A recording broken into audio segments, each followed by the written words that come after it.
Yeah, very good afternoon, participants. It seems some audio issue with our organizer of this STP. And on behalf of him, I welcome all of you this afternoon on the fifth day, second session. I hope everyone had a lighter lunch because I would be boring you for the next 2 hours. Okay, so with this, I hope everyone is ready, and I'll be starting the session.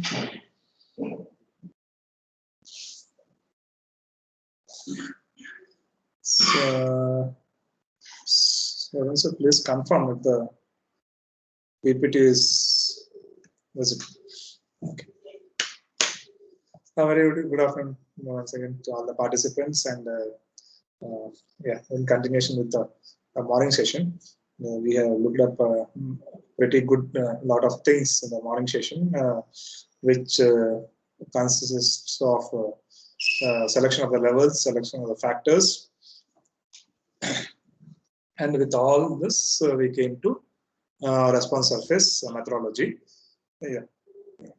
Hope my voice is a bit audible. I'm not good at my throat today. So let us start this. Yeah. So let us brief once again what is all this we are looking up into.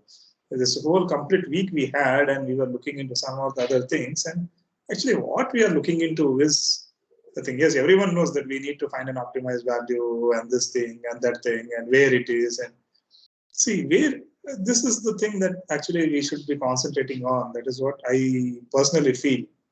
You should be knowing what you are looking at into actually. Okay. With that, actually, yes, this with these words, I'll be coming back again, once again. Yeah, so once again, I welcome all the participants for this session.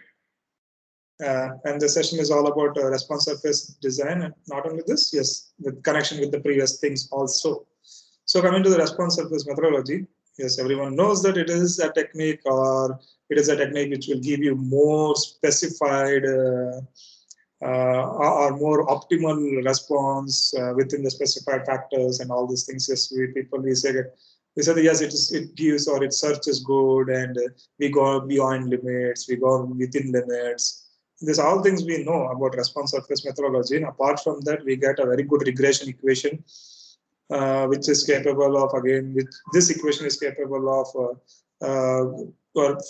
carrying it to optimization using some optimization techniques. Also, you can go through with using this equation, and you are getting a higher degree of polynomial equations with this. The quadratic terms in this equation model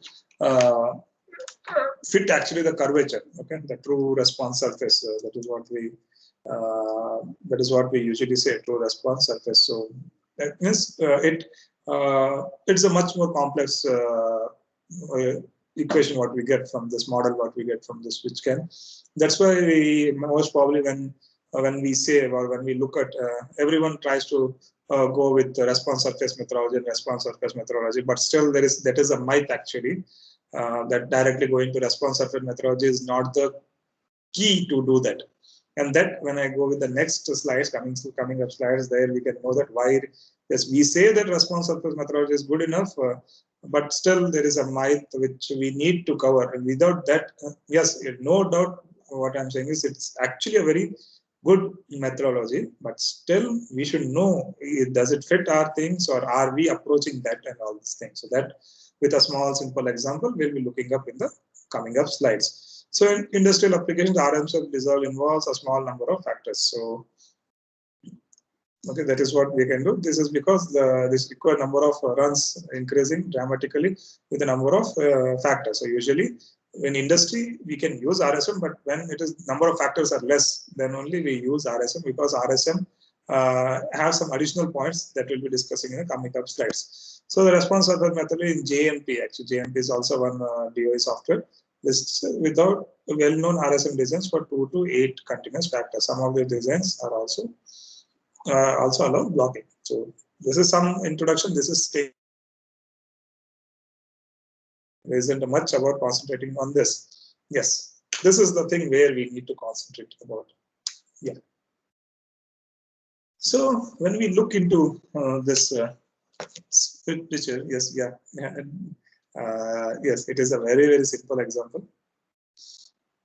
But what is happening here is, what is the goal for me is, if you see this picture, everyone can understand.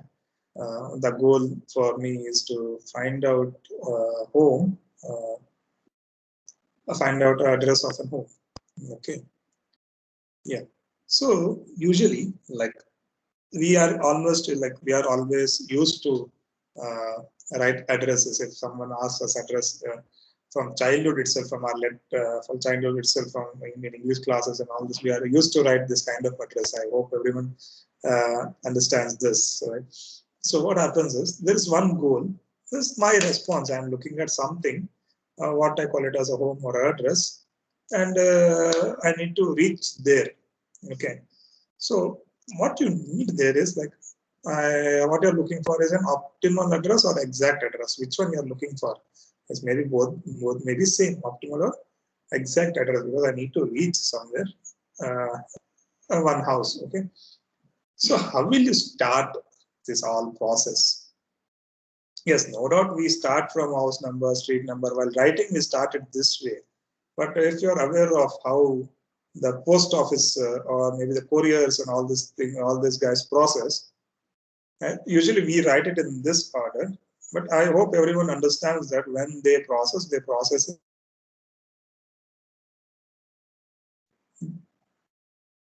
top-down approach. So we call it as top-down approach, bottom-up approach, and top-down approach. Okay, top-down approaches, we have a huge area of or you can say domain or something, like huge area. From there, you are narrowing down to some area. Okay, that is how usually we do it. Bottom up approaches, we are going on building up. So RP and all these things are bottom up approach, rapid prototyping and all that. Okay, but what we do usually, if you do in machining also, we do the same thing. We have a workpiece and there we bottom down and we prepare a workpiece, isn't it? Top down approach and bottom up approach. So usually top down approach we follow. Apart from that, if you go with some modeling or design softwares and all that, there also we do top down approach. Okay, in industry we do it, but generally when we do it in CAD labs and all that, we do bottom up approach. Okay, so what is this all things about? I hope everyone knows that usually when we write some address, we start from here. So this is the country. Okay, so how will you start? We have a complete world map. From once you identified a particular country, you need to identify the state. Once you identify the state, you need to identify the city. Once you identify the city, you need to identify the area, colony, street. Once you have identified the street, then you'll be getting the house or an home, isn't it? Yeah. So this is how we usually do it. So why I'm giving this example is, it's if you map this to a particular or our research areas, also it's the same thing. This is how our research approach is basically. We just initially, like, if someone says I want to do research in a heat transfer. So heat transfer is this big area like a world map, right? So okay, fine. Out of the n number of researches which are going on in the world, I just narrow it down to one particular, that is heat transfer or something. In heat transfer, what you're looking at. So heat transfer would be like heat transfer, or I can say nanofluids or machining. I say, like, let us say in my terminology we call it as machining. So machining would be my way of identifying the country. Or once that thing is done, I need to identify all the things, parameters and all that, and then I need to go ahead, right? In machining, again, I need to select which materials and all these things and the factors and levels. So maybe state and area, this all maybe they're my factors. Then I'll be doing some experimentations. Right? So it's like, what I meant to say is, by giving this example is like, what your approaches should be like, you should be going on narrowing down. So our designs are also in that fashion. Like if I say one factor at a time, 2 to the power of k factors, full factorial, then RSM or Taguchi you have, and then finally getting the optimized response. So our whole methodology is such kind. We are actually known to this, but we don't get into, or we don't channelize our research in this way. That is one way what I wanted to say. Yes. Now coming to this, yeah. So the previous example, as I was looking into, usually our Google search, which we use it, right, day in and day out, we use our Google search and we try to check actually how, where, and how, what is the distance between one state and the other state, or one area and the other area. And this all we try to do it. But how we try to do it is one way of looking into it. If I say from a map or something, like if your location is already on, in that particular location, that particular Google, that it will be knowing in the background that you are already situated in a particular position, that is in India, in Hyderabad or somewhere, like in that particular position you are fitted up already. So it's already knows your country where you are. Apart from that, it knows the Telangana, which place you are. Apart from that, it also knows the state in which you are, then the city which you are, and the area or the colony which you are, and finally the home. So why this all things I am giving up here is, let us go with one by one. Now, let me start a research. Okay, as we think or start thinking of a research, what we think of, or let me say not only research, let me start thinking of how I want to, or what is my response and what I'm looking into, or how I want to conduct some experiments. Okay, so if I start thinking in this lines, so what is the thing that I'll be looking into? Okay, it's like, okay, let us take some response. Okay, I am narrow it down to some response. I'm looking at some response. Yes, finally, I'm getting some response here. I'm thinking of some response and I'm getting some response. That is fine. But yeah, narrowing down to one response. I need some response. Okay, fine. So what happens with this response is, yes, I should know actually. So only narrowing down to one response, that is fine. It may be surface roughness, it may be material removal rate, or it may be some output. Okay. So once I narrow it down to this response, now I should know, okay. So these are just a sequence of steps that you can get into, okay. So now if I get this response, I should narrow it down, like what is the number of, what are the levels at which I need to do the experiments, okay. Let us take the levels. So as we were discussing in the previous session, the levels at which I do the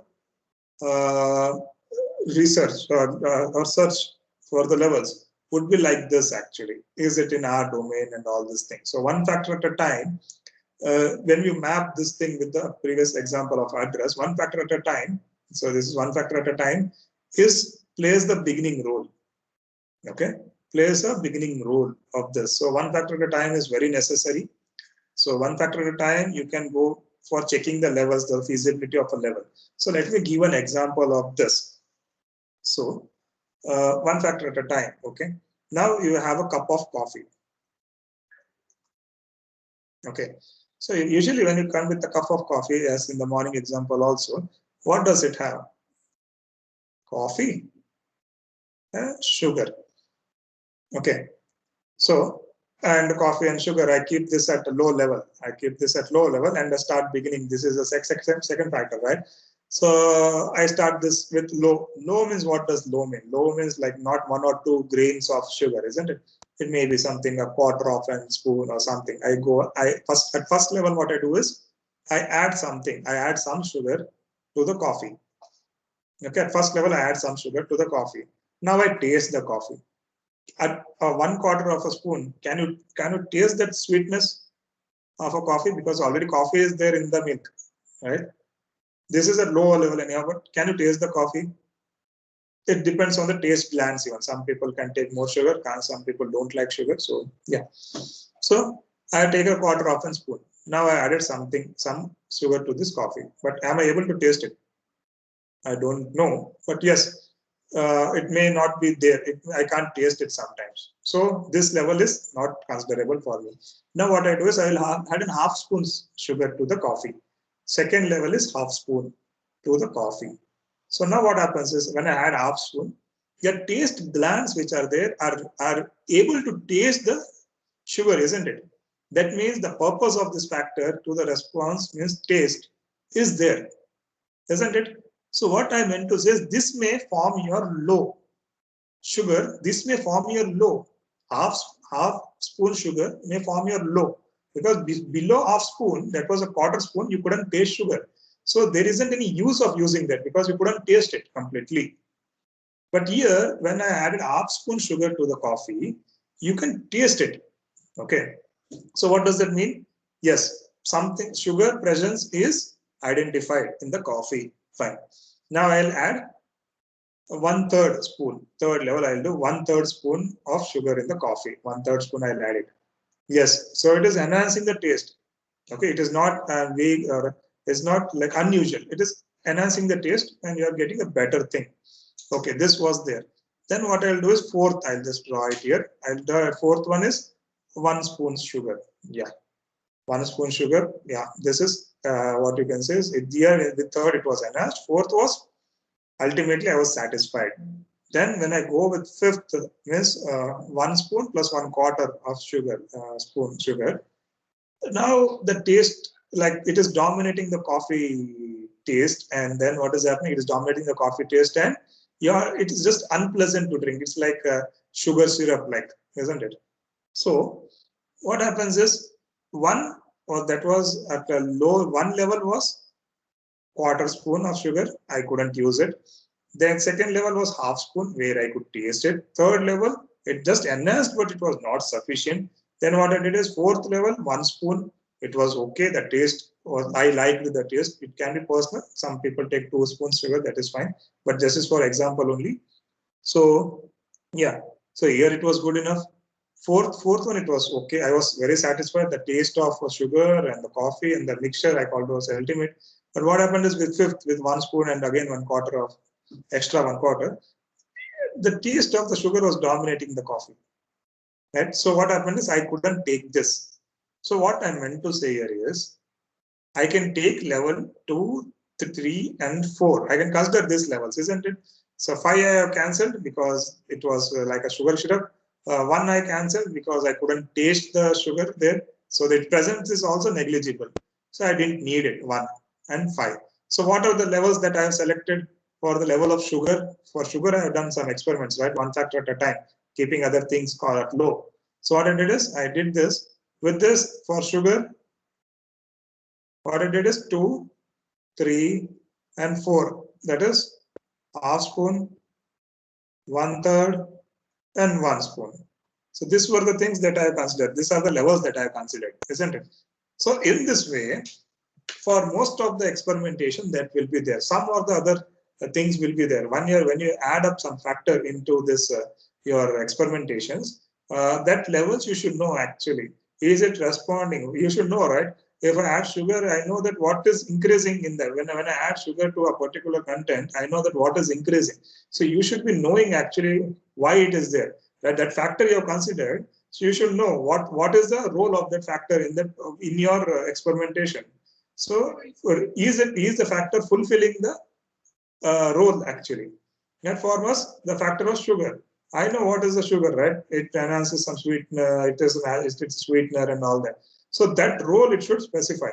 So in that way, you can select the various levels in for a factor. Okay, in the same way, coffee also. In the same way, if I keep that, yes, I know that these are the levels, but I know that what I'll do is I'll keep, now the new low for sugar is 2, isn't it? That is half spoon. I'll keep this here, and the milk is constant. What I do is I'll go on adding coffee in the same way, right? Quarter spoon, half spoon, 1/3 spoon, 1 spoon, and where you can find that yes, the sugar, the coffee is in the tasteable range, like what you think of. There you can stop it and you can say that yes, people can have coffee. Let us take the same ranges, like half spoon, 1/3, and 1 spoon. Yes, at this ranges, the coffee can be used. So depending on the person's use, okay, some people like 1 spoon sugar, some people like half spoon sugar. So depending on their use, how they want to get it. Some people need strong coffees, some people need lighter coffees.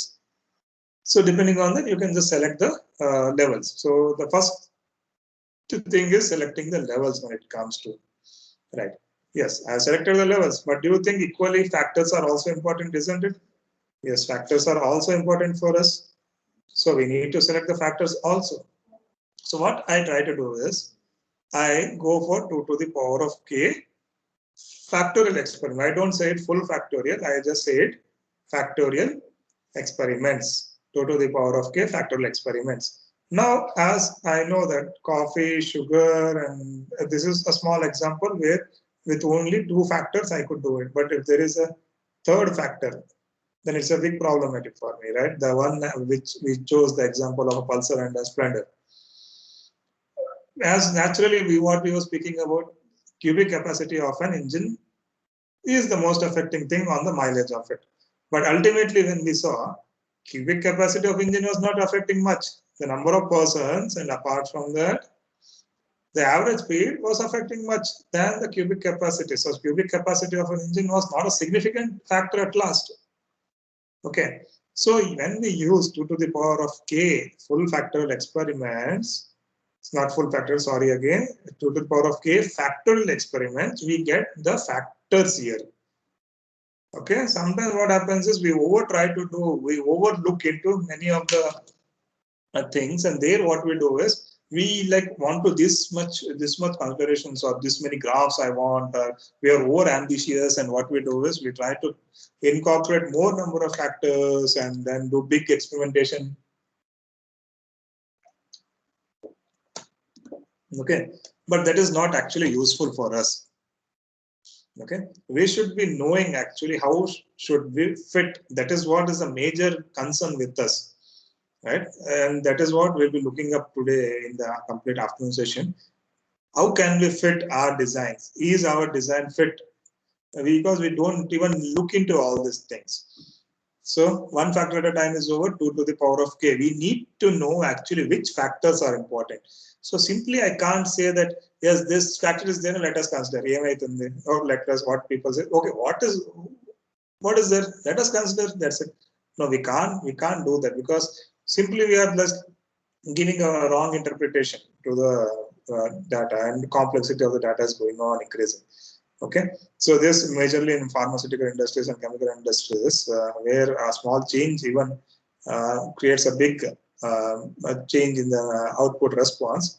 They considering the factors and factors affecting and all these things would be very critical.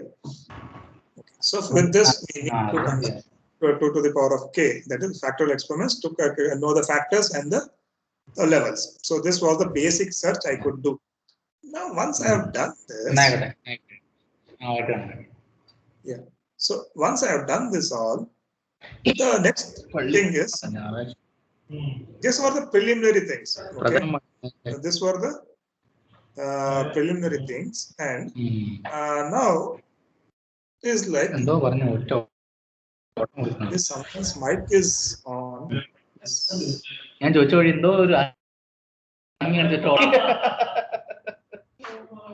I hope it is Malayalam.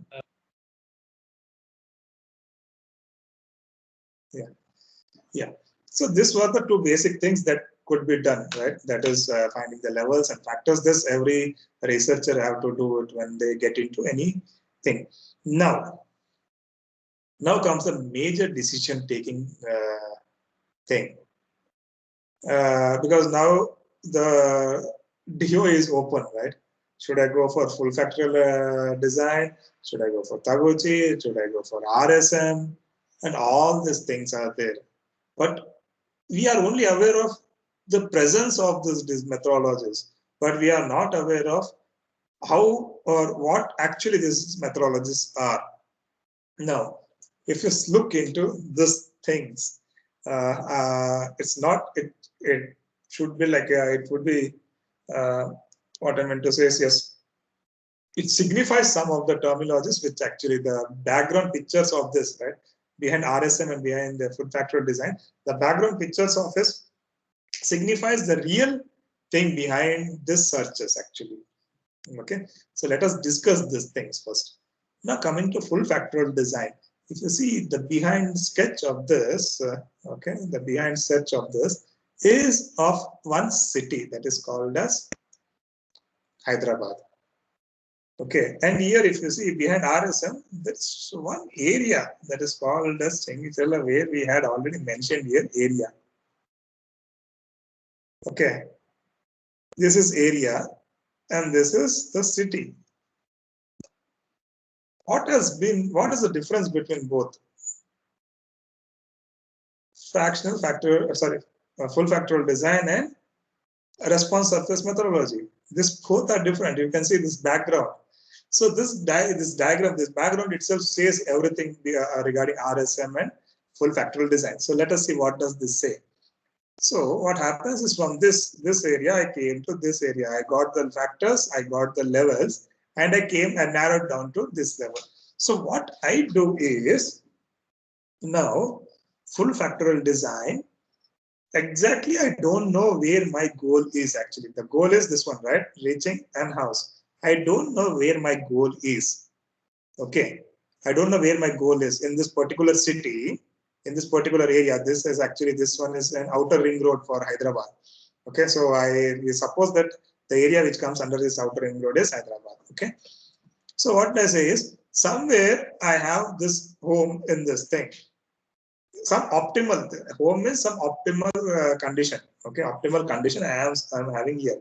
But what happens is I don't know exactly where it is. So what I do is for full factorial design, I go length and breadth of this city.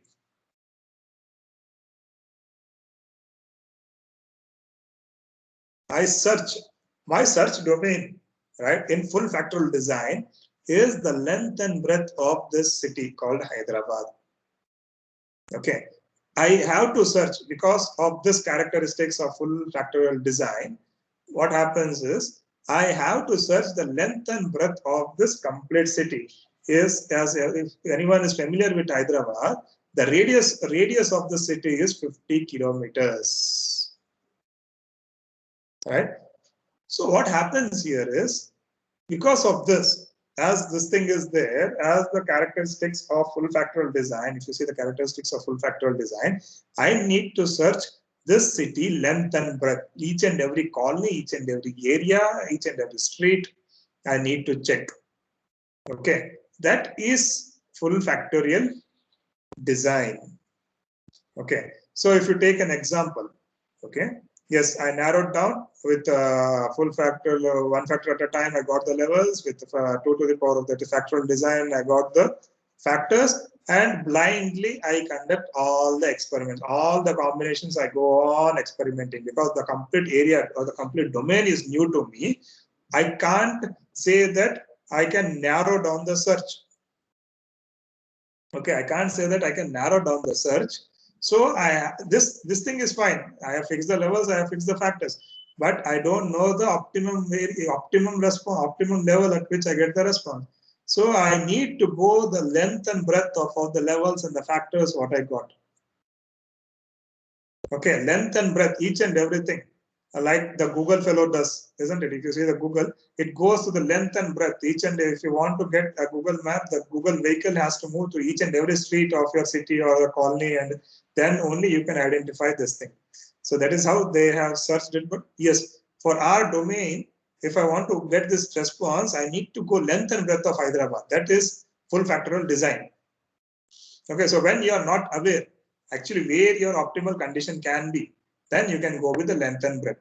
The problem with full factorial design is I'll be getting some area. Okay, finally, when I get this response, I'll be getting some area here. Or finally, you can say that this is the optimal condition, some optimal condition or some optimal area I'll be getting here. Okay, this area, I call it as, this area in this name, it is called as Chengicherla. I call this area as Chengicherla. Now you can understand, I hope all the participants can understand, in this area, now when I got this one, isn't it, the Google search also does the same thing, from country to state to city to some area, it will shortlist. Once it is done, it goes to the area. Okay, so once I am aware of the area in which I will be getting an optimal value, in that I hope now you understand this. Okay, I'll be getting some conditions, isn't it? If I say from this sugar example, let us take this. I told you one level was quarter spoon. At quarter spoon, I couldn't taste sugar. 2 set half spoon, level 2, level 1, this was level 2, level 3, level 4 and level 5. At second one, it was very low, but yes, I could taste it. Third level, it bit enhanced the taste. Fourth level, I was satisfied, and fifth level, I couldn't take it. Okay. Now what I do is I do experimentations using coffee and sugar at these levels, and finally what I find here is like uh, so finally what I find here is with some levels I can take sugar was 1/3, sugar 1/3, coffee 1 spoon, sugar 1/3 spoon, coffee 1 spoon. I can get this. But what is missing into this? What is missing? See, from 1 spoon, from here it was 1/3 spoon. Here it was 1 spoon. 1 spoon and 1/3 spoon, there is a difference. We don't consider this difference. We call it as levels, but there is a difference. 1/3 means it's already quarter spoon difference here. First initial quarter you didn't consider, but here that quarter difference is there, but still you are not considering here. What does that mean? That means, okay, that means that it may be anything in between this. You can't draw a straight line. You are just eligible to draw when it's a graph. You are just eligible to draw a straight line here, but you can't know how the taste changes here, right? So in the similar way, in the similar terms here also, I'll be getting some value here, but the levels what I have considered will be the range will be more there, right? So the range will be more, but what is happening between that range, I don't know. Okay, so if I consider that 1/3 of the sugar, like optimal conditions when the taste was good, 1/3 of the sugar, 1/3 of the sugar spoon, and 1 spoon of the coffee, but there is some range. Exactly, this were not the ranges, right? There are something that before this it was half spoon, and here it was 1 spoon. Here it was 1/3, and here it was 1 plus of 1/4. Yes, between this again we have some ranges, isn't it? Some levels will be there between this. You can consider some levels between this, and from there you can start think. That is where RSM comes in place. The whole idea of explaining this with a coffee and a sugar cup was like, yes, I got this optimal value, but this is not the one, because there is always a quarter spoon difference between the one which you have rejected and the one you are not satisfied with. So between that also some levels would be there, isn't it? So which will help you out actually. So there RSM comes in place. Simply I can't go directly RSM with omitting all these things of consideration. Okay. So now RSM is there. So now coming to RSM, what I do is my search area is decreased. Area is decreased. But now I am going to in and out of each and everything. So from here, RSM, what I do is my search area, if I go RSM, I got directly, I'm starting from here directly. I don't want all these things. I'm searching from here. What is remaining? Colony is remaining, street is remaining, home is remaining. That's it. Okay. So now what I can do is in RSM, I go each and every colony, each and every street, and then identifying this house is much easier for me now, isn't it? So what I meant to say with this explanation is the area of search for full factorial design is a larger one. So where you have uncertainty, like you don't know where actually the things are there and what is the effect and the interactions of all these things. Yes, then full factorial design is very good at using that. Yes, because you don't get because the levels and the ranges are different. We are going for only 2 levels or 3 levels. We are not going for more than that levels, isn't it? So wherever you think that there is optimal level, that levels can be used further, and front and back of that level can be considered for RSM, so that the search domain is much more refined. So as the area to be searched is very confined in RSM, the equations what we get, right, the model equations are much more complicated, and that are they can accommodate most of the changes in that particular area.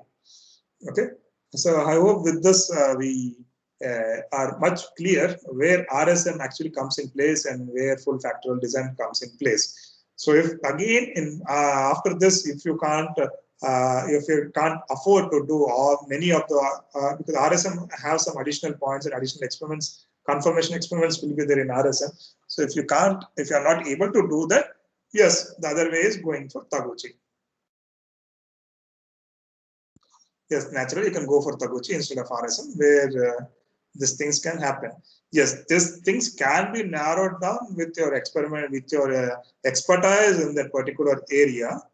Okay, if you're an expertise in that particular area in machining, or you're used to that machine and that material and all that, yes, if you're expertise with your prior knowledge, then yes, you can narrow it down directly to RSM, or else still full factorial design is still valid. Okay, so this is the whole description behind this small example. I hope where full factorial design and RSM are there. Now coming to this. An easy way to estimate a first degree polynomial model is to use a factorial experiment or a fractional factorial experiment. This is sufficient to determine which explanatory variable affects the response variable of interest. Fine.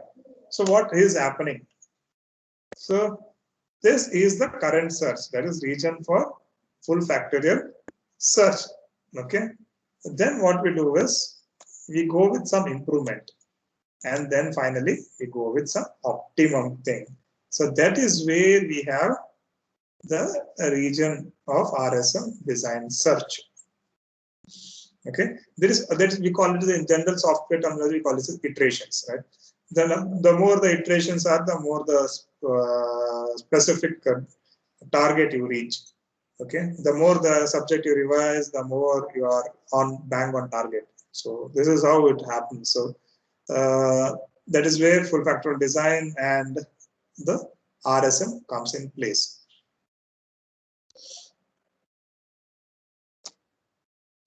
So this is one again. The objective of this is actually we had some search domain here. You can find this thing. It is a search domain.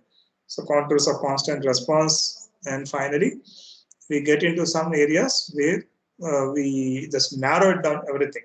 With the search domain itself, by morning itself, I showed you one box. That is actually a search domain in which you are looking into. And finally, what we try to do is we try to narrow it down completely. That is a first order model to a second order model. We are moving from full factorial design to a response surface methodology. So usually, when we go with a full factorial design, we get a far away model, which is a far away from the optimal conditions. And when we go with RSM, we get a more complex equation or quadratic model, we call it as, which actually fits. This equation can be used like for optimization and all this. That's why people going for optimization, they try to say that they conduct a response surface methodology, and they get this some beautiful regression equations, and thus they use it for optimization. Yes, that is fine. But which model to use and these things are the remaining things, the issues that we need to sort it out. So, like, what is the major difference between, again, some graphical things I wanted to explain. What is the major difference between full factorial design and RSM? So usually what happens is, like a full factorial design, you have some targets. Yeah, yes, everyone knows this, like this is a normal distribution curve. This is one. Oh, this is also the link. This is one, and but the target is this one.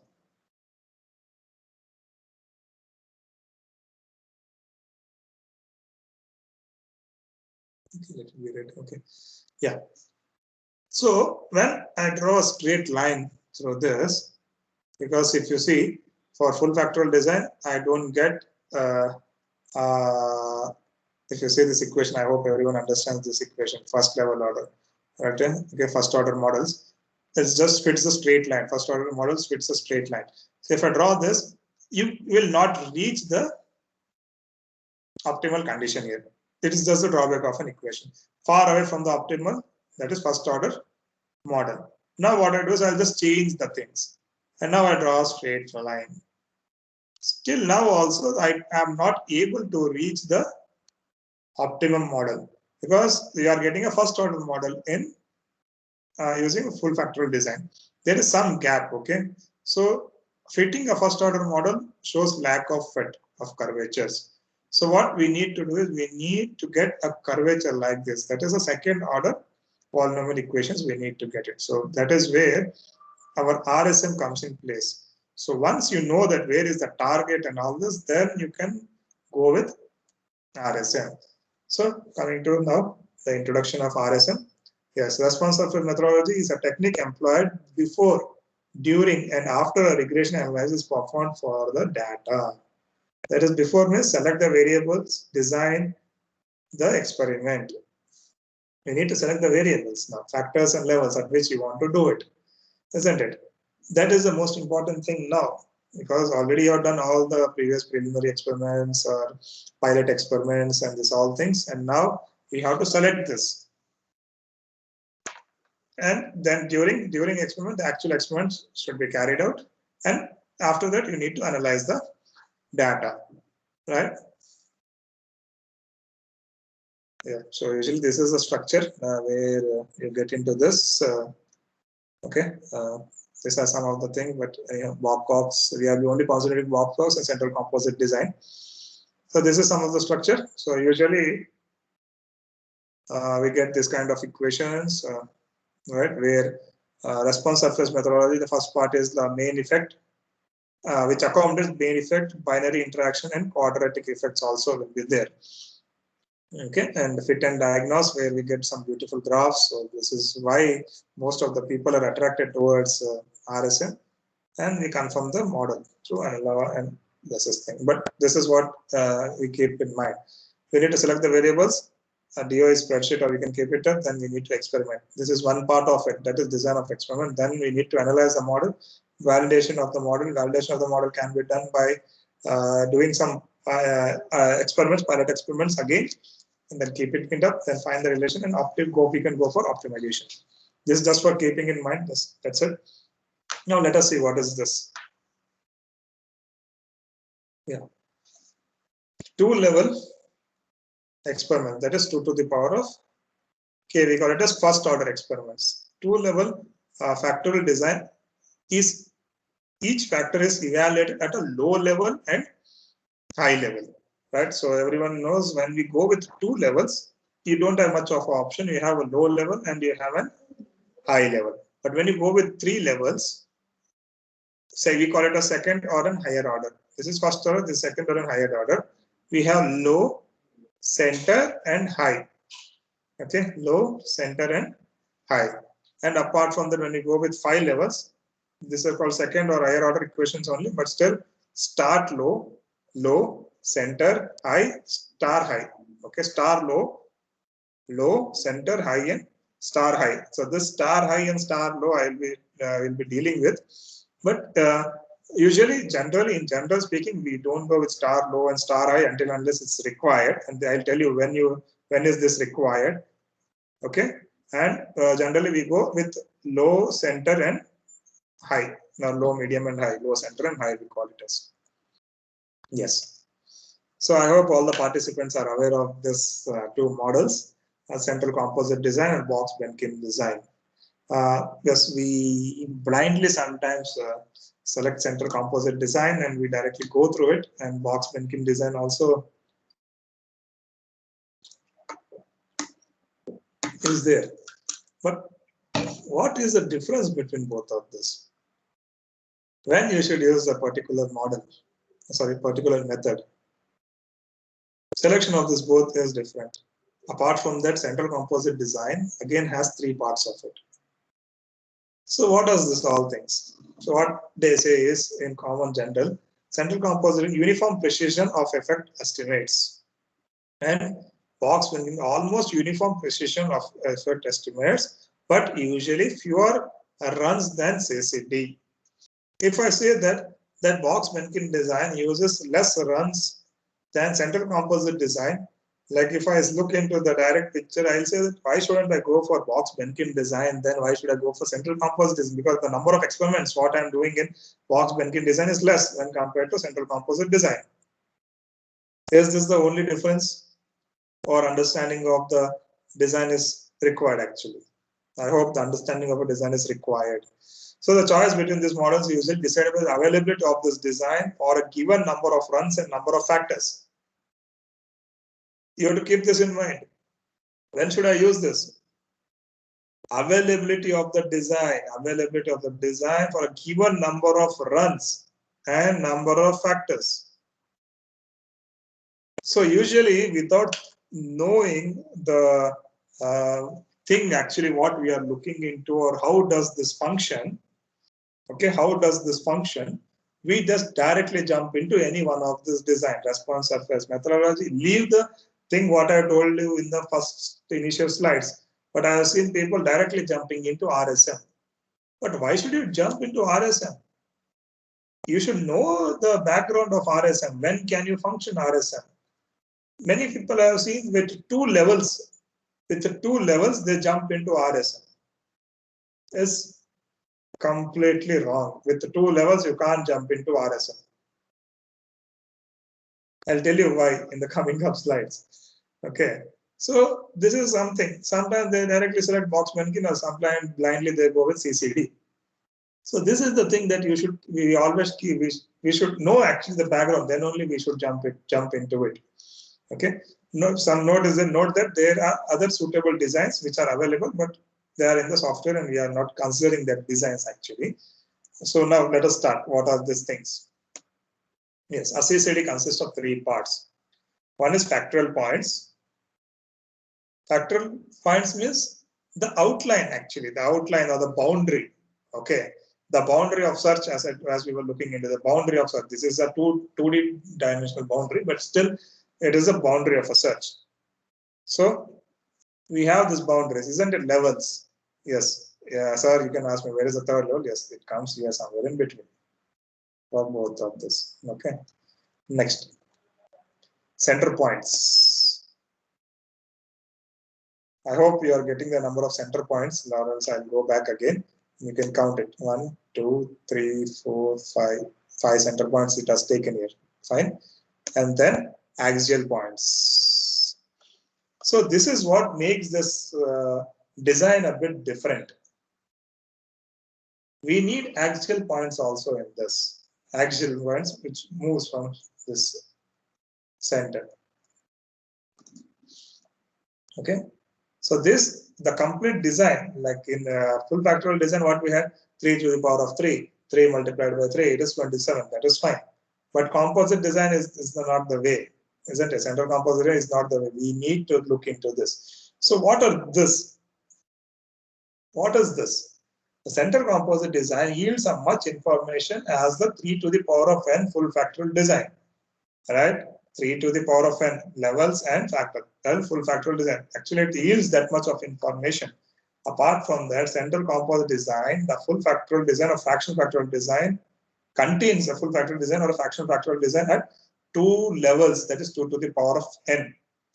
Then center points CP, which corresponds to the middle level of the factors, and axial points, that is 2n. Just remember these 2 things and the central points. So if you say this, for 3 factors and 3 levels, speaking about 3 factors and 3 levels, design the number of runs should be or will be like 2 to the power of 3. For this one, 2 to the power of 3 is 8. Center points is 6. Okay. And axial points. Center point means center of each and every face. Okay, center of each and every face. Like if I have this box as a search domain,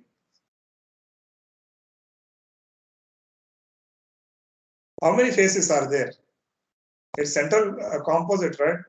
So how many faces are there on the 6 faces, right?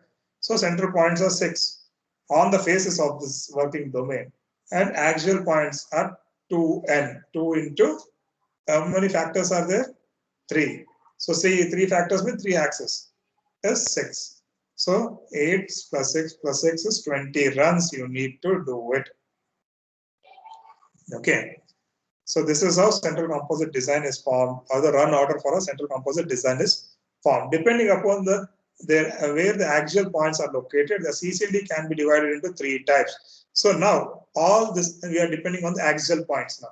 If the axial points are on the faces of this thing, or are they on the face, or are they beyond the face, or are they inside the boundary?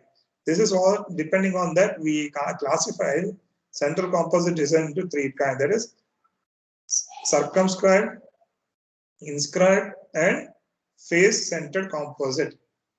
Okay, circumscribed, inscribed, and face-centered composite. These three are very important, and they are very important when it comes to other domains of engineering also. But let us go with that also. So this is what I was speaking about, star points and all these things. That should be fine enough. But let us define when should I use this particular three designs. Okay. Now let us start with center composite circumscribed. So what happens with this is, these axial points which were there, okay, should I take it on the face? On the face, or should I take it out, or should I take it in? These are the three options that we have. So when it is circumscribed, I am taking it outside. I am drawing a circle which is joining these points.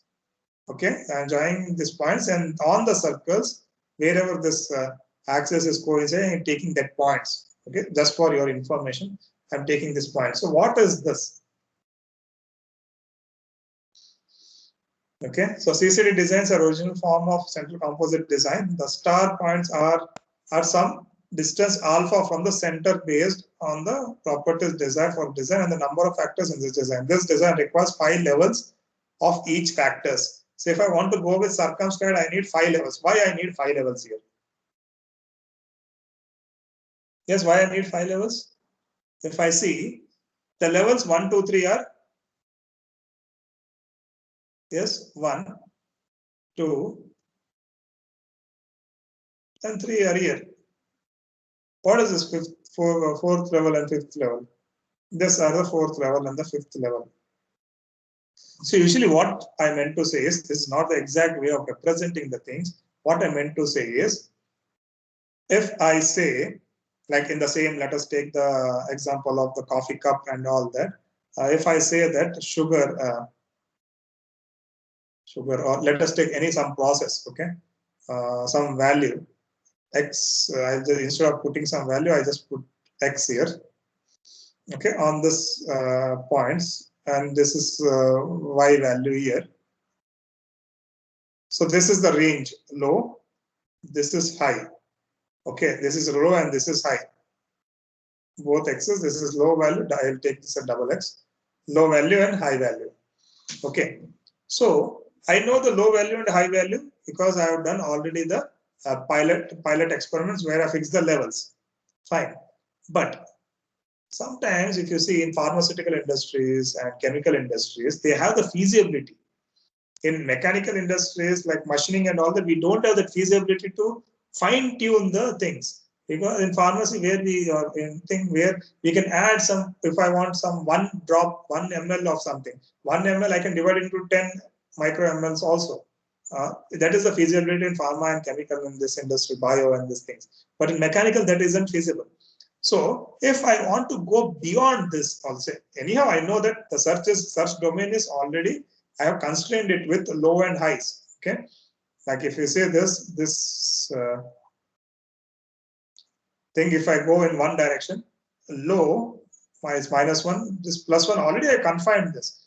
But if apart from this, if I want to go outside the domain of this, use circumscribed one, where I'll be adding one more here. Okay, extra small, we call it as, in shirts also we call it as extra small. Okay, extra small, extra large.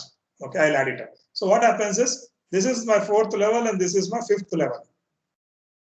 Just what I'm trying to do is, I'm trying to go outside the domain also, not only in this search domain that I'm looking for the optimum value, but I'm doing some points, I'm taking some points outside the domain also. So this thing will give me an idea that yes, if it is there outside the domain also I can capture, or inside the domain also I can capture. Okay, so I hope you can understand what are these 5 levels. Like for our shirts, extra small and extra large. We have this L and this all things, but I kept it just to L. So this were the 2 levels that I got it, low and high. But if I want to go beyond this, I can do this. Okay, so I hope all the participants understands what is this circumscribed. Let us go with inscribed. Inscribed means this image is wrong actually. This should come inside this. So please bear with this image. So this point should be inside. So what happens here is, apart from the levels, as we spoke about the sugar, isn't it? Sugar, I told that one spoon I was satisfied. And here he had 1/3. And here he had 1 plus 1/4. Okay. These were the 3 levels which I had. But what I told was for one I was okay. For 1 spoon of sugar, I was okay. I was not satisfied with this. I was not satisfied with this. Okay, let us take this one. But anyhow, I have taken the levels here. 1/3, 1 and 1/1/4. These were 3 levels. 1, 2, 3. Now what I'll do is, I was not satisfied with these things. Okay, but I wanted to search. But I am very curious, right? As a researcher, you are always curious. I was okay with this, but I was not satisfied. This was like sugar syrup. So what I did is, I'll take something in between here. This one and this one. Or you can take an average of this 1 plus of 1/3/2. Here, 1 plus of 1/4/2. So some level in between this. What I meant to say is some level in between this thing. So it is, you are inscribing something in the levels itself. You are not going beyond the levels, but you are in that levels itself. You are finding to search something in between. This is also feasible with many of the chemical and the pharmaceutical industries, or where you supply power or something. Okay. So only I want to supply 1 amp or 2 amp or 3 amp. Yes, it is possible. But 1.5, 1.29 and this all things I can't do it. But in chemical and the pharmacy industries, I can do that. So if I want to search in between this also, even saying, sir, this is X, this is small size, this is medium, this is large. I'll be having some middle level also. I'll make it as new terminology, SM, ML, isn't it? So I'm searching this domain also. Okay, so here inscribed, we call it as central composite inscribed 1. So if I want to, I have already fixed the 3 levels, right? I hope all the participants are with me. I have already fixed the 3 levels, 1, 2, 3. But in between the 2, 3 levels, I want to search, or outside the 3 levels, I want to search. That depends on you now. So if you want to search outside, right, these 2 levels of 1, 2, 3 are already fixed. If I want to search outside, yes, 4th and 5th levels are here. If I want to search between this, still the 4th and 5th levels are here. So this is central composite, inscribed, central composite, circumscribed. Now the last one, central composite with face centered. So people don't want to get confused, and they don't want to get complicated, and they don't want to go outside the domain and search.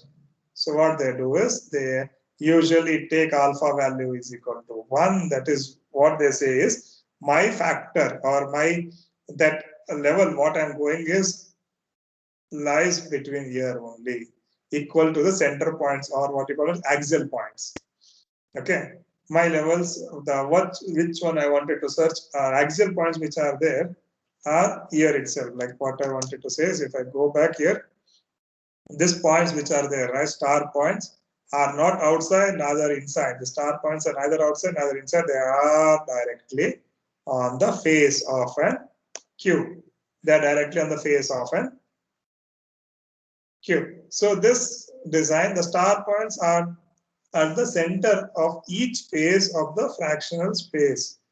That is alpha is equal plus or minus 1. This variety requires only 3 levels of each factor. So if you are going with CCF, okay, you need only 3 levels for each factors. If you don't give 3 levels, automatically it will take 3 levels. So please be very careful. And you are not allowed to give the middle level. Actually, low and high only you are allowed to give. The middle one you are not allowed to give. That also I'll be giving with an example here. So this is how it happens. Factorial and star points combined, you will be getting central composite design.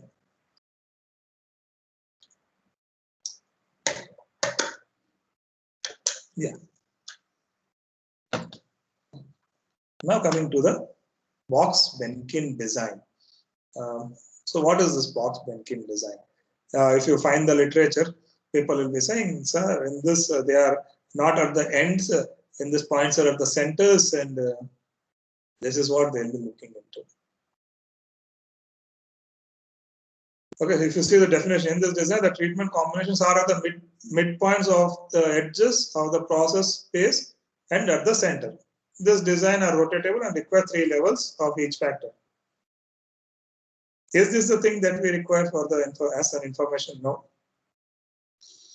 What does it say is, yes, as CCD, central composite design, was searching outside the domain, inside the domain, and all that. Here, what they say is points are only at the midpoints. No, I disagree. We disagree. Points are there at the edges also, but major points are there at the midpoints here, like this. Major points, right, are there at the midpoints. So what does this mean here? It means it is concentrating more on the midpoints of the edges. Okay.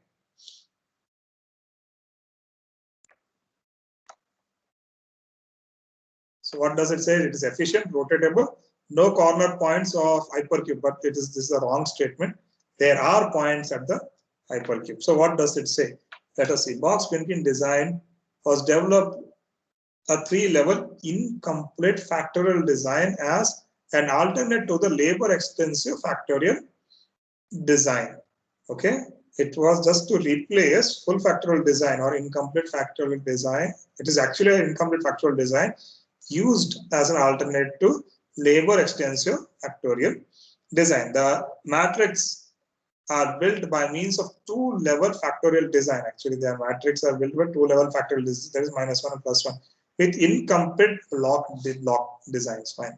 The matrix is complete with several replications of the center points. A replication of the center points which improves precision. That improves precision, fine. Now, what does it say actually? There are no experimental points in this design where all factors have extreme values. This is the most important statement. That's why it's marked red. There are no experimental points in this design where all factors have extreme values. So why we say that this concentrates on the midpoint is, you know actually the optimal condition already. Right? You know actually the optimal condition already. Like let us take a boiler. You know that the boiler, okay, temperature is considered and pressure considered. I know that for a particular and this thing, the pressure when the boiler may explode, okay, or maybe something turns to poison, or like if you make some chapati, I don't know, many people like we get all black chapati, and we visit restaurants also, the tandoori, if you see beneath of it, it will be black and all that. There is a microsecond difference between making this thing, isn't it?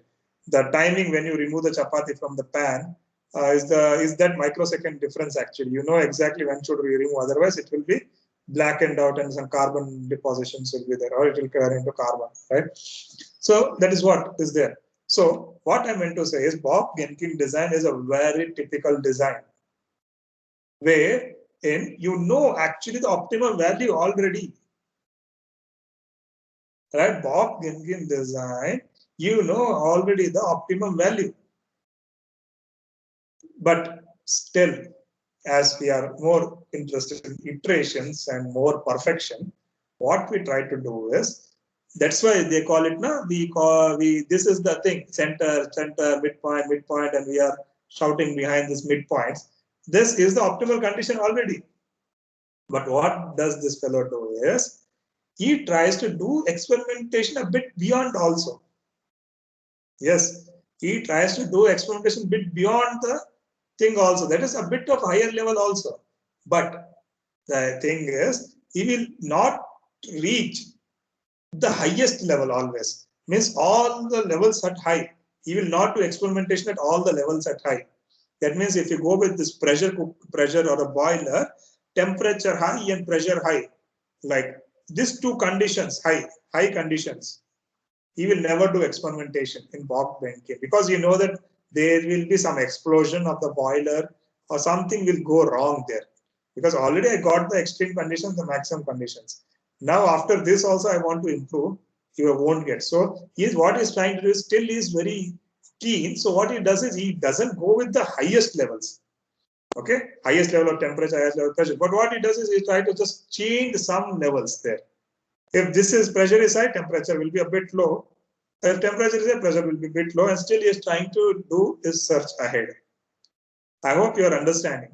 That already you got an optimal value, but still you are like we call it in Telugu atruta. Like we say that yes, you are more anxious to still go and search further.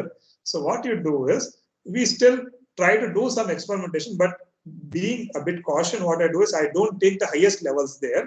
After this, one point is optimal. After optimal, what I do is I can't go directly. So what I try to do is I try to throw some stones here and there to check how far can I reach. So I'll increase one level, keeping the other at optimal. I'll check if I'm getting some good response, or again I'll throw in the other direction. There I'll try to check that yes, I'm getting into some value of is it good value or not, or like that. So at complete high, I don't do. Okay, at complete high levels, I don't do experimentation using Bok-Benkin design. So that is the drawback in Bok-Benkin design. So by chance also, if you have used Bok-Benkin design somewhere in your research, please try to avoid it, because this is one such thing where you need to just explore more. Then you can use Bok-Benkin design. Like now when a COVID vaccine is there, they say that this is ultimate now. Now what they'll be doing is they'll be sitting and throwing stones in various levels on that with the ingredients what they have. Now they'll be trying stones which will work more efficiently. Okay, so that is how people do go on doing it.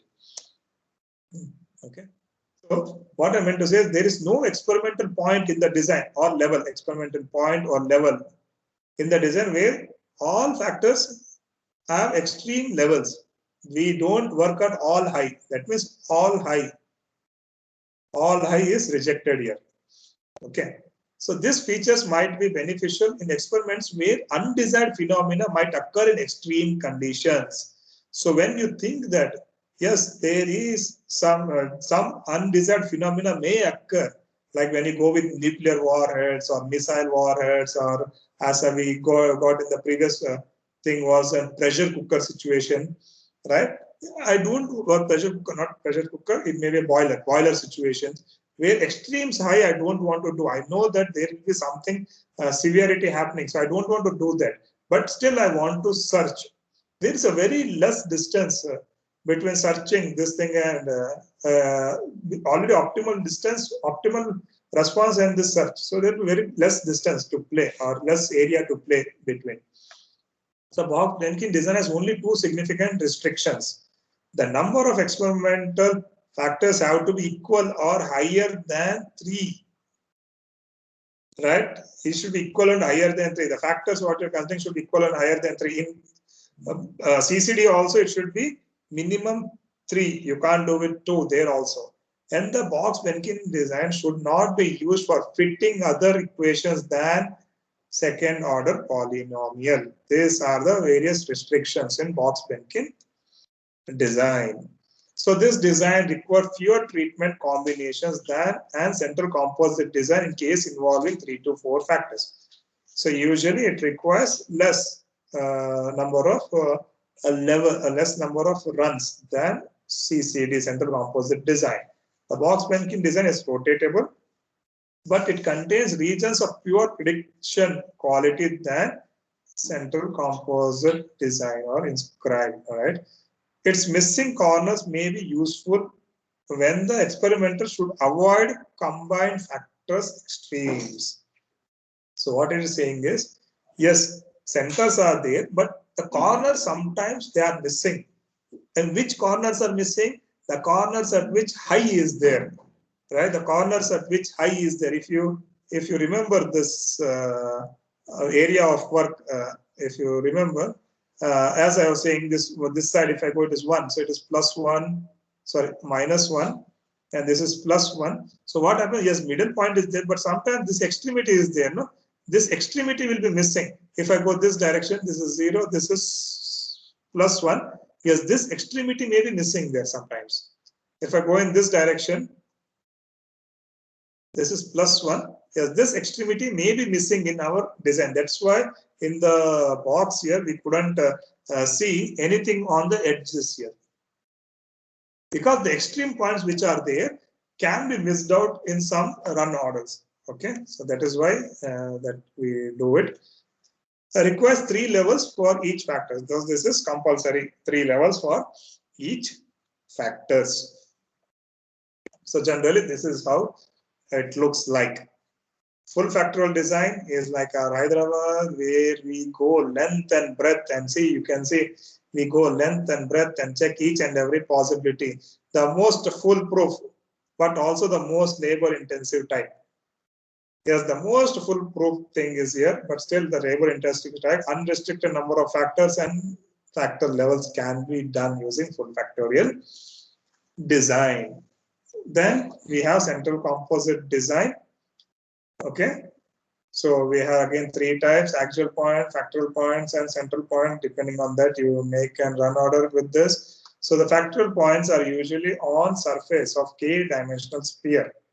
Okay, for alpha is equal to 1, number of factors levels decreases from 5 to 3. As I told you, circumscribed and inscribed. What is happening is circumscribed and inscribed. Circumscribed means the outer levels also you are considering. Inscribed means the inner levels also you are considering. Then you have Box-Mencken design, designed specifically for second order polynomial. Minimum is 3 factors that you need to do, and contains regions of poor prediction quality, because that higher level points what were there you are not considering. Sometimes this would be the higher level point, this would be the higher corner, but these things you are not considering here in Box-Mencken design. That's why the number of experiments in Box-Mencken design are less when compared to CCD, that is central composite design. Yeah. So this is where I wanted to just define you, which are called as axial points, which are called as central points. And in this Box-Mencken design, one distinctive feature of is we need only 3 levels per factor. That is one thing. Another important difference between the 2 design types of the Box-Mencken design has no points at the vertices of the cube. They say no point, but yes, they will be there. Low point will be there, right? So you can't neglect no point. Okay. Next, this is sometimes useful when it is desired to avoid these points due to the engineering considerations. The price of this characteristics is the highest uncertainty of predicted near the vertices compared to the central composite design. The prediction of the vertices is not that good when compared to central composite design. But yes, central composite design, that is why as all the things are okay with this central composite design, most of the researchers try to get the regression equation from central composite design and then go for optimization. But central composite design itself, RSM itself, is an optimization design.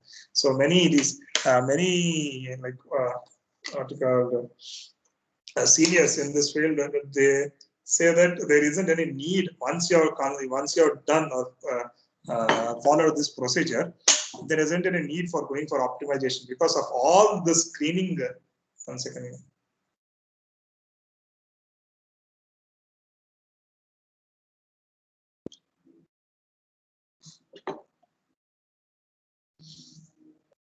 So what this is, as you have done one factor at a time and the full factor, 2 to the power of k factorial design, and then you came down, you have done, sometimes you have done full factorial design and then narrowed it down to RSM.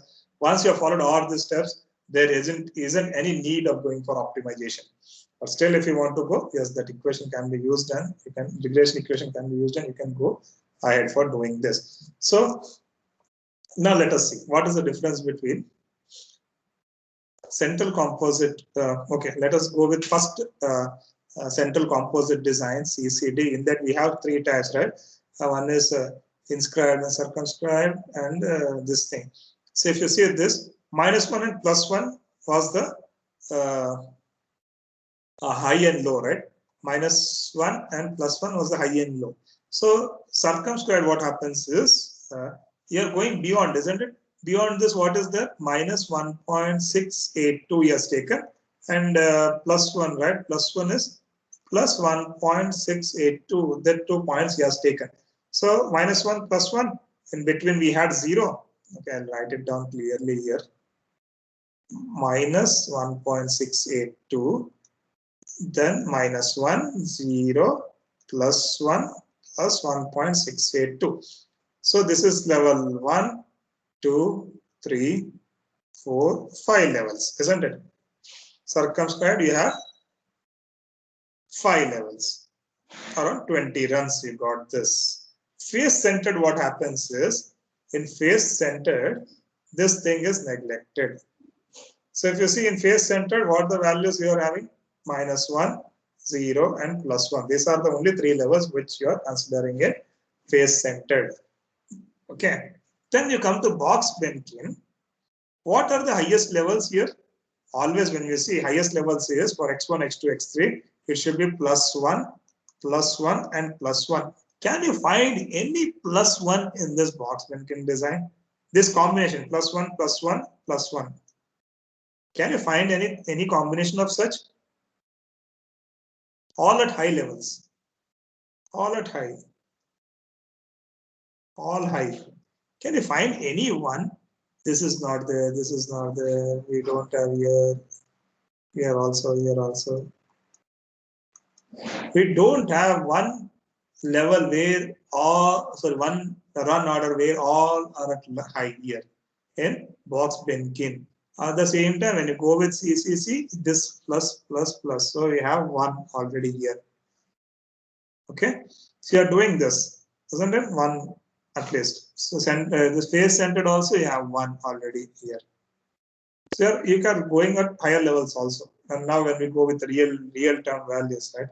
Face centered is 10, 20, and 15. 3 levels he has taken. This is face centered 10, 20, and 15. 10, 15, and 20. Like, or let us say 10, 15, and 20 were levels. Like this was low, this was center, and this was high.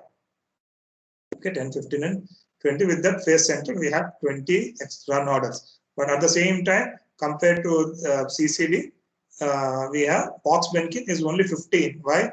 We don't have the highest values like 20, 20, 20. Can I find 20, 20, 20 here? Yes, here it is there. But that levels I don't do it here. All at high I don't do it here. Yes, too high is there. Too high is there, right? Too high is there, but this is low. All at high I don't do it in box Benkin. So again, you need to, right? If you're considering this, you need to justify why you don't have and this all things. So that is how. Now a bit comparison between the various runs, okay, or the factors. Two factors, 5 central points. Sometimes I can do central composite, but I can't do box Benkin. So generally, we don't do central composite design. Also, if you see the software, you just give sorry, factors. Yes, 2 factors you can give, but levels you can't give. I'm sorry for that, but yes, levels you can't give. 3 factors is required for box Benkin. So here 20 experiments, here 15 experiments, 4 factors, 30, 27, 5 factors, 33, 46. See how it is increasing, but 6 factors, 54 and 54. Okay. Initially it is less. Initially for 3 to 4 factors, box Benkin was less than compared to CCD, but after that it increased. Okay, so this thing is just for your information. Now preparing for RSM study. Okay, what should be the preparation? What response variable are to be measured? How they will be measured and what sequence that should be known. Okay, as I told you, the response variables you should decide it. So it's already you're narrowing down the search here. So this narrowing down the search can be done from any literature or what you have or from your prior experience in this research. So yes, this can be done. Which factors are most important and therefore will be conducted, included in the experiments. So the factors which are more important and which are included in the experiment, you can know it. And which are least important and these factors be omitted. So which factors are least important that can be omitted. So this also should be done. So as we already said already, we have discussed with the factors, like this should be done. So this should be done priorly using 2 to the power of k, a full factorial design. So that can be done. Then what extraneous or disturbing factors must be considered, or at least have their effects minimized. So this thing should be kept in mind. Then what is the experimental unit? That is too easy. What is the piece of experimental material for which a response value is measured, and how are the experimental units to be replicated? So these things all should be kept in mind. So the choice of the factors and level determine the type, shape, type, size, and experimental region. Right? As I told you, this actually, if you can, if you like in 3 axis X, Y, and Z axis, if you go with plot these values, you'll be getting an experimental region. So it depends on that. So as you already discussed earlier, the RSM itself is a narrowed down region. So you should be very typical when you're selecting the factors and the levels when you're going with RSM.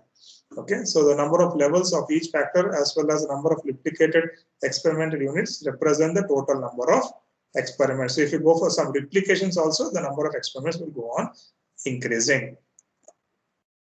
No. So like let us take the example of the bike what we were looking into. As I told you, minimum 3 levels are required. So the disadvantage what we had with that example was we had only 2 levels of experimentation. What was it? Number of persons was 1 and 2. Capacity of an engine was 100 and 150, and the average speed was 50 and 70. I had only level 1 and level 2. So this is what I could only enter in the software. But what happened? It took the 3rd level directly. That is the center level. It took the word directly. 1 and 2 was there, fine, but 1.5 came up. Where should I bring 1.5% and place it on a bike? Okay, so what does that mean is at least 3 levels should be there for the factors. Okay, so you don't need to give. So you don't need. So here, what you have to do is you don't need to give the center point, but it will take the center point. Fine, but here comes the difficulty once again. Center point you are not able to give here because it will not, the software itself will not ask you center point. It will ask you only low point and high point. And this is what happened. 1% and 2% I gave it. But what happens is with 1% and 2%, the middle one, it took it automatically. Now it is 1.5. So where should I bring 1.5% now? At least what I can do is I can get a kid and place it in there. That happens, but this was feasible, so I could do it. But when you do it or when you consider it, you should consider the levels also in such a way that the center, when you're considering RSM, the center one is actually a feasible one. Okay. You should consider the levels in such a way that the center one is also a feasible one. You should be able to do it.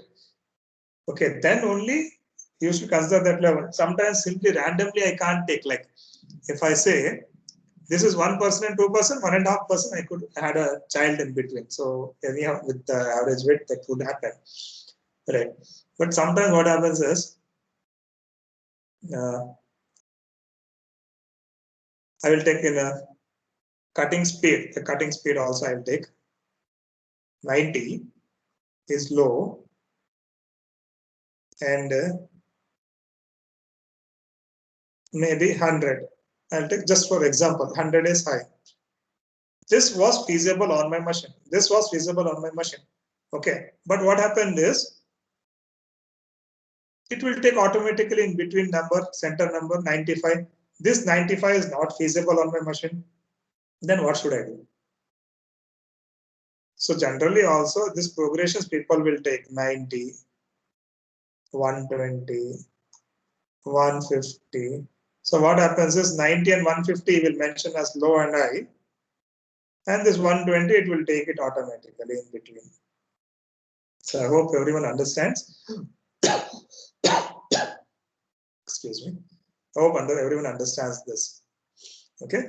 So you should also know that what is the center level. Okay. So it will be equal distance between these things. And this is the run order for the central composite design with face centered. And this is the run order for box Benkin design, where the number of experiments have reduced actually. Okay, and we don't have at higher levels. All three factors at high, we are not doing the experimentation. That is the only difference between them. Now let us take an example of a wire EDM, wire cut EDM machine experimental setup. So usually they have around 3 levels and around 4 factors, that is T on, T off, peak current and servo voltage. Okay, so these were the levels which were fixed up for them. So now also when I give as an input, I'll be giving as only 100 and 110. I don't give these things as input. It will take automatically. Yeah, so this was the run order, and they had some conducted some. One of my friends' results are this. So they have conducted some wire cut slots in this metal, and they try to measure surface roughness, material removal rate, surface roughness, and curve. Okay, these were the 3 responses that he was looking into, and the parameters were these things. Okay, the parameters were pulse on time, pulse off time, peak current, servo voltage. Okay, so coming to the ANOVA again, the ANOVA results also said that current was an important factor. Apart from this, T off was not much more significant, but yes, T on, input current and servo voltage, these were the 3 factors which influenced actually the material removal rate. So these were 3 factors which influenced the material removal rate. Maybe for curve and surface roughness, maybe some other factors would be influencing. Okay, and their percentage contributions also. So actually current was the major contributor. Material removal rate, then came servo voltage, and third one was T on. That's why he's saying that T off was not much significant. That is 1.8. Okay. In the similar case with surface roughness, what he is saying is T on and T off are not significant.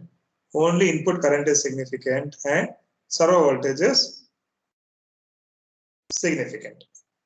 Okay, so that is what he is saying from this search. And the curve also it was there, and we get some kind of this beautiful graphs which say actually from desirable ranges and these things to this depends on that. So this is like a surface plot for material removal rate due to interaction effect of current and servo voltage and T on and input current. So how it is just moving on, and like what happens is like it's not only that with, so this studies actually what they say is they try to find out some optimal conditions. Yes. So like if you go with material removal rate and surface roughness, what we took in the morning session also, if you see material removal rate will be maximum when all the parameters of us will be at high. Surface roughness will be less when all the parameters sometimes are at low. They are quite, or what we call minimum the best or the maximum the best. Sometimes we call it as like in this our terminologies. So they are all controversial. But if I want something in between, I want a good material removal rate, and at the same time I will need good surface finish. Then now I can't go and sit and do again all the experiments. So what I can do is with this data or with this graphs which are there here, or the graphs which are there here, if you can plot some counters on this, and if I say that at this particular area I'm achieving both of this, or at this particular area I'm achieving both of this, so I can use that particular parameters to say. So these are some experimentations which actually give you an insight of the process. So if you have this kind of charts in the industry or somewhere, or in your processing units or somewhere, if you want so a particular desired value or something, I'll be using this kind of this. So no, I want to just T on is increased here and material removal is increased here. So if I want to concentrate only material removal rate, then I can go with this kind of this zone where the parameters are different. So in short, what I wanted to say is this data which is available can be utilized in many of the factors. Yes, if you want to get on some optimal value, that is optimal value. Apart from that, where you want to get both the things that you can decide from this graphs also. Okay, so this is for surface roughness. This is for curve, and so on. So this was all a brief regarding our design of experiments and which design need to be considered. Okay, so I hope that we have gone through the designs and with the full factorial design and Taguchi and RSM. So I hope all the participants who have joined the session are now aware of like what are the problems and the issues which are coming of design of expert design. So I open the session for any queries. If any of the participants have any queries regarding their research or any difficulties in understanding of the present sessions, please you can just unmute your mics and we can discuss.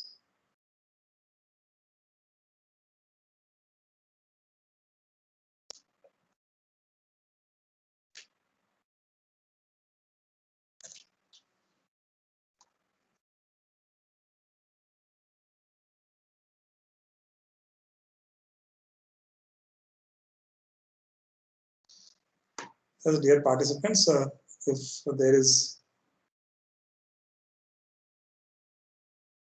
any query regarding the thing, please be free or feel free to discuss. It's not only you that, but the others also will can take the advantage of the discussion. So please, it is always entertained.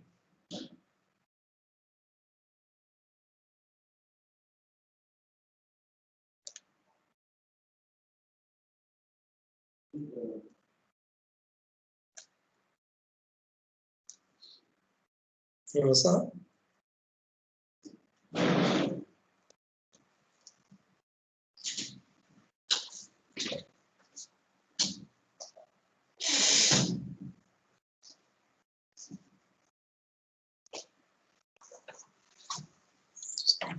Hello. So, dear participants, if you have any doubts, you may ask. Otherwise, we will end the session. And I would like to take this opportunity to thank our resource person today.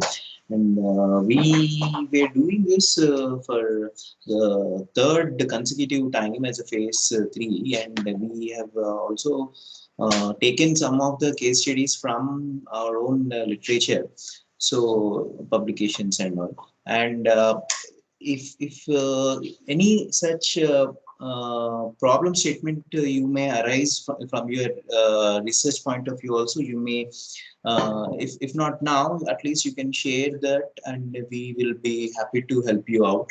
And okay, so if there is no query, then we can end the session. And please join tomorrow. Tomorrow there is going to be one more session, and that is going to be with the help of MATLAB. And followed by tomorrow, the plan is like we are going to go for a Google form test, and that will be probably like 2 o'clock to 2:30. And based on the marks, you will be receiving the certificate. So that is what is planned for tomorrow. Okay, thank you, Dr. Sandeep, for giving a intensive session, and it was continuous from morning till the afternoon sessions, and for the case studies and the easy to understand examples, I can say. Thank you once again. Thank you all the participants. We'll meet tomorrow.